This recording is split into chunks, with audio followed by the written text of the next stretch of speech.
tea, silk, porcelain. In the 18th century, Europe was obsessed with Chinese goods, but China didn't want much from the West. So what did Britain do when it couldn't balance the trade? It turned to drugs. This is the story of the Opium Wars, a tale of addiction, empire, and the fall of a dynasty. In the 1700s, Britain was importing tons of Chinese tea, but China only wanted silver. That meant Britain was losing money, badly. Enter the East India Company. They found a solution: opium.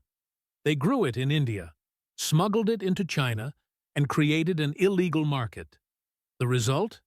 Millions of Chinese addicts and rising tensions with the Qing government. In 1839, the Chinese government said enough. Commissioner Lin Zexu led a crackdown in Canton, seizing and destroying 20,000 chests of opium. Britain was furious. They claimed their trade rights had been violated. The First Opium War broke out. Despite China's massive population, Britain had steamships, cannons, and modern warfare. The Qing dynasty was completely outgunned. China lost. And in 1842, the two sides signed the Treaty of Nanjing.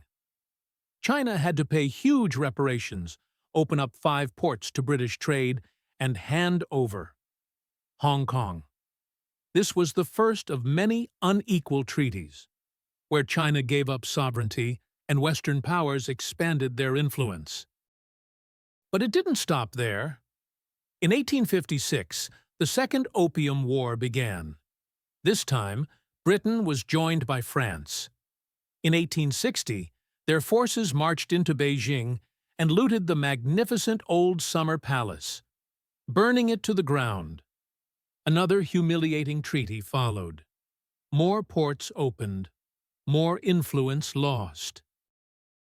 The Opium Wars weren't just about drugs, they were about power and pride. They marked the beginning of China's century of humiliation, but also the spark for reform, resistance, and revolution. History doesn't repeat itself, but it often rhymes.